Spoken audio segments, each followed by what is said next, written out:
Essa é uma informação que eu, inclusive, não sabia. A reforma que foi feita no português foi, então, em todo o português, incluindo o português de Portugal. A tendência, o objetivo era esse, né? Que era uniformizar a grafia da língua nos países de língua portuguesa. Né? Sim. Os países, pelo menos os países que assinaram o acordo é porque é chamado de acordo ortográfico. Sim, na verdade, é um acordo ortográfico. Já está em vigor? Já foi?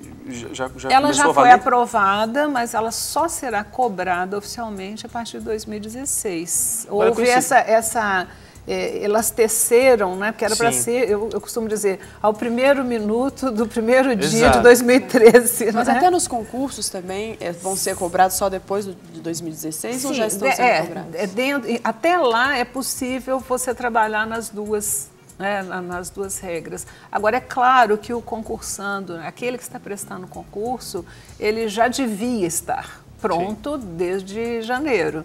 Então, se você vai fazer uma redação, não faz mais sentido, né, você prestar um concurso na velha ortografia se você já domina essa ortografia nova. A minha pergunta, até tocar um pouco nessa ferida dessa reforma, professora, porque como o dia da língua portuguesa hoje, a gente tem que falar bastante disso. Há muita gente assim odiando esse novo acordo ortográfico, muitos professores dizendo que isso é hiper desnecessário, muita gente falando sobre isso. E também eu percebo pelo menos uma falta de talvez um pouco de planejamento para a execução dessa nova reforma.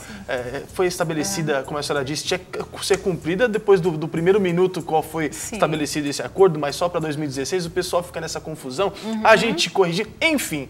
O que a senhora tem a dizer dessa reforma mesmo como professora, se ao seu ver foi benéfica, foi necessário ou não, e qual o impacto dessa falta de planejamento na implantação dessa nova reforma? Eu acho que tem muito mais queixa do que realidade nessa história, sabe? Eu acho que tem muita desculpa justificativa. Claro que num primeiro momento eu também achei que a reforma era uma maquiagem, achei que ela era extremamente superficial, mas eu fico pensando assim, existe, é lei, né? E vamos parar de reclamar e vamos adotar. E vamos evitar levar isso para a sala de aula, né? Não vamos transformar isso em queixa. Eu fico brincando, eu às vezes comparo muito, não há como ser contra a globalização, ela existe, né? Então não há como ser contra, existe, é uma norma, vou cumprir, nada desesperador, não são apenas 6 regras. A internet está cheia de manuais da reforma ortográfica, todas as editoras, principalmente as editoras escolares, fizeram seus manuais. São manuais facílimos de serem adotados. A criança, ela ama novidade, sabe? Eu acho que a resistência é mais dos educadores do que do aluno. O meu aluno, se eu chegar e dizer assim, é assim? A regra do jogo é essa? É essa a regra do jogo. Ele não conhecia outra. Não é? É mais fácil de educar, né? Ele ama a novidade, gosta de discutir isso na sala de aula, vai, um amiguinho, ele está falando errado, não é assim. Isso, e competem entre eles, né? Então, há 1000 formas saborosas, né, de fazer isso. Então, é tão, sabe, é tão pequeno para se fazer uma tempestade, sem contar que a língua, ela sou eu. Eu tô vendo que a senhora ama a língua portuguesa. Não sei porquê. Talvez seja porque é professora, né? Ou sou professora porque sou apaixonada. Com certeza. Ao contrário. Se confunde a história, né? Com certeza. Mas assim, eu me prendo muito numa frase do Fernando Pessoa que diz assim, minha pátria é a língua portuguesa.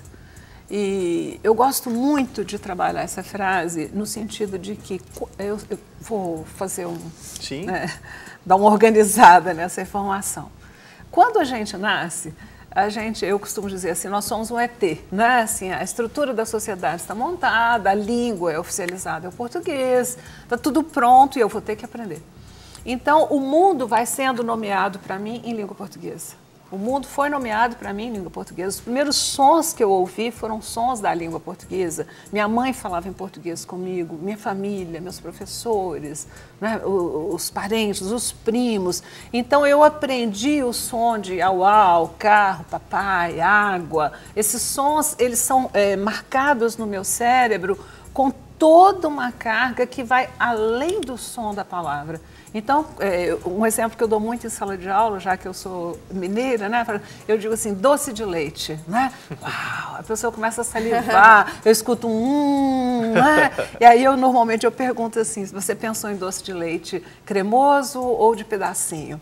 Aí todo mundo, 90%, 99% da sala fala assim, cremoso. E eu falo assim, para comer com colherinha ou colherão? Colherão. E aí como é que você pega na colher? E todo mundo faz isso aqui, né? Eu falo, que delicadeza.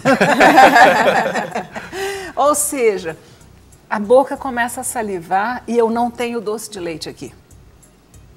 Né? O que eu tenho é o som doce de leite.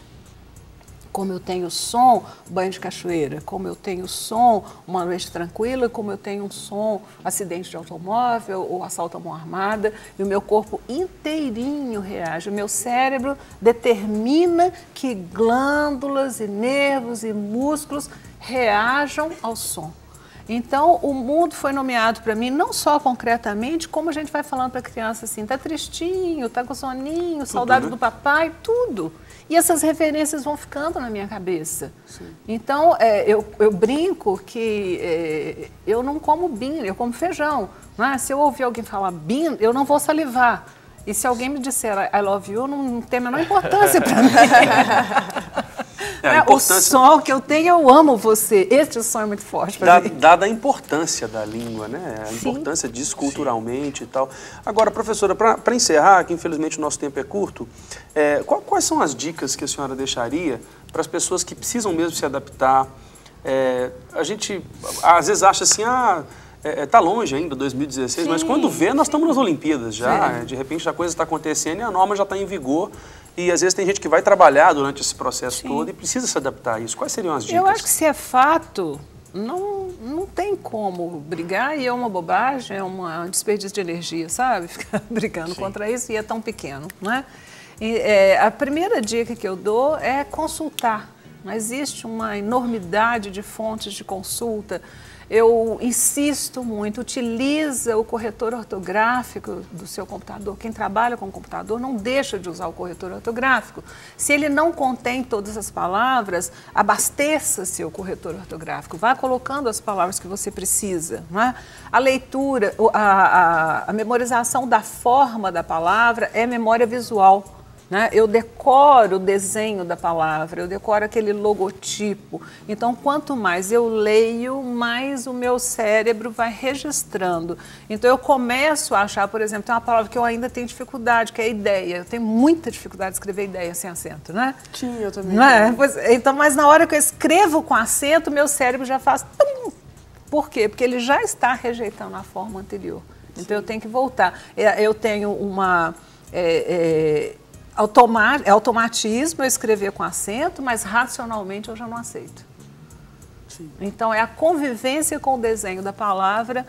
Quanto mais ler, quanto mais consultar e quanto mais você ampliar o seu dicionário, melhor. Muito e para de recusar.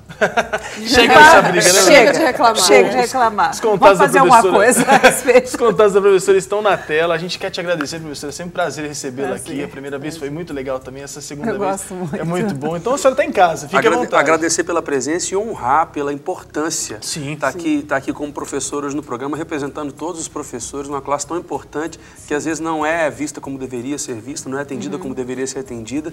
Meus parabéns, professora. Obrigada. Muito obrigado. Mesa. Obrigada.